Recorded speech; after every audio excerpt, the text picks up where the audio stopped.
Friends, భారతదేశానికి 3 ICC ట్రోఫీలు అందించిన captain మన రోహిత్ శర్మ. అయితే రోహిత్ శర్మని బలవంతంగా ఇప్పుడు వన్డే ప్రపంచ కప్ 2027లో జరగబోతున్న దానికి వెళ్ళనివ్వకుండా ఇప్పుడే ఈ క్షణమే రిటైర్మెంట్ ప్రకటించాలని ఒత్తిడి తీసుకురావడం జరుగుతుంది. అయితే గౌతమ్ గంభీర్ దీనికి సంబంధించి చాలా మంతనాలే చేశాడు.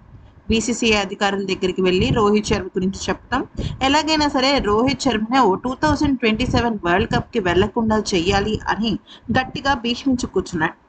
దీంతో ఒక్కసారిగా రోహిత్ శర్మ పరిస్థితి మళ్ళీ ఇంకొకసారి అవమానకర రీతిలో బయటపడడం జరిగింది. ఎందుకంటే ఫస్ట్ బేసికల్లీ T20 క్రికెట్ నుంచి రోహిత్ శర్మ మనస్ఫూర్తిగా బయటకు వచ్చేసాడు, అంటే రిటైర్మెంట్ ప్రకటించాడు. కానీ టెస్టుల్లోనూ వన్డేల్లోనూ తను కొనసాగిద్దాం అనుకున్నాడు. కాకపోతే టెస్టుల్లో నీకు తుది జట్టులో అవకాశం కల్పించము, ఇది నీకు ఇంకాస్త అవమానకరంగా ఉంటుంది అంటూ పొమ్మన లేక పొగ పెట్టడంతో రోహిత్ శర్మ గుడ్ బై చెప్పేశాడు టెస్ట్ క్రికెట్కి. అయితే ఆ తర్వాత రోహిత్ శర్మని ట్రీట్ చేసిన విధానం, అశ్విన్ని ట్రీట్ చేసిన విధానం కోహ్లీకి నచ్చక తను కూడా ఇక ఆ టెస్ట్ క్రికెట్కి గుడ్ బై చెప్పేసి తనకంటూ ఒక సొంత లైఫ్ని చక్కగా హ్యాపీగా ఎంజాయ్ చేస్తున్నాడు. అయితే ఇక సంవత్సరానికి మహా అయితే 3-4 సిరీస్ల వన్డేకి సంబంధించి కూడా రోహిత్ కానీ కోహ్లీ కానీ ఉండడం అడ్డైపోయింది గౌతమ్ గంభీర్కి.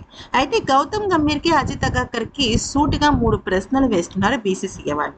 అయితే రోహిత్ ఒక్కడే ఇంగ్లాండ్తో ఆడిన సిరీస్లో స్ట్రగుల్ అయ్యాడా? శ్రేయస్ అయ్యర్, కేఎల్ రాహుల్, విరాట్ కోహ్లీ, ఇషాన్ కిషన్, శివం దుబే ఇలాగా ఒక్క ఆ శుభమన్ గిల్ తప్పించి ప్రతి ఒక్కళ్ళు కూడా ఏదో ఒక మ్యాచ్లో ఏదో ఒక టైంలో స్ట్రగుల్ అవుతూనే ఉన్నారు. మరి రోహిత్ శర్మకి ఎందుకు మాత్రమే తనని సరిగ్గా తన పర్ఫార్మెన్స్ లేదు అని ఎద్దేవా చేయటం? ఎవరైనా సరే స్ట్రగుల్ అవుతున్నారు కదా. అయితే రోహిత్ శర్మని కెప్టెన్సీ నుంచి తప్పుకున్న తర్వాత అతడి బ్యాటింగ్లో మార్పులు వచ్చాయి. వెయిట్ లాస్ కూడా ఏకంగా 20 kgsకు పైన అయ్యి ఫీల్డింగ్ అలాగే బ్యాటింగ్లో చురుగ్గా కనిపిస్తున్నాడు. అంతేకాకుండా మార్పు తన సహజ ఆట పైన ప్రభావం చూపిస్తోంది. ముఖ్యంగా బాగా భారీ షాట్లు ఆడే రోహిత్ క్విక్ సింగిల్స్, డబుల్స్ తీయడంలో కూడా మంచిగా పురోగతి చెందాడు. అలాంటప్పుడు మళ్ళీ తనకి స్వదేశంలో వెస్టిండీస్తో జరుగుతున్న వన్డే సిరీస్ అవకాశం ఇస్తే పోయేదేముంది అంటూ మాజీ క్రికెటర్లు సూచిస్తున్నారు.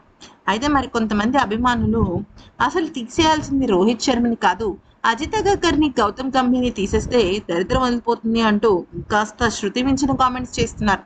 అయితే గణాంకాల ప్రకారం చూస్తే రోహిత్ శర్మ పరిస్థితి అంత దరిద్రంగా ఏం లేదు. గత 12 నెలల్లో భారత్ తరఫున వన్డేల్లో అత్యధిక పరుగులు చేసిన ఆటగాళ్ళలో రోహిత్ 2వ స్థానంలో ఉన్నాడు. అయితే ఒక సెంచరీతో పాటు 4 హాఫ్ సెంచరీలు కూడా నమోదు చేశాడు. స్ట్రైక్ రేట్ తనకు తగ్గట్టుగా లేకపోయినా జట్టులో స్థానం కోల్పోయేంత గణాంకాలు అయితే రోహిత్ శర్మ ఖాతాలో లేవు. 2027 వరల్డ్ కప్కి ఇంకా టైం ఉంది. రోహిత్ శర్మ రికవర్ అవ్వడానికి చాలా వెసులుబాటు ఉంది. అయినప్పటికీ ఇటువంటి నిర్ణయం కరెక్ట్ కాదు అంటూ గౌతమ్ గంభీర్ని అందరూ హెచ్చరిస్తున్నారు.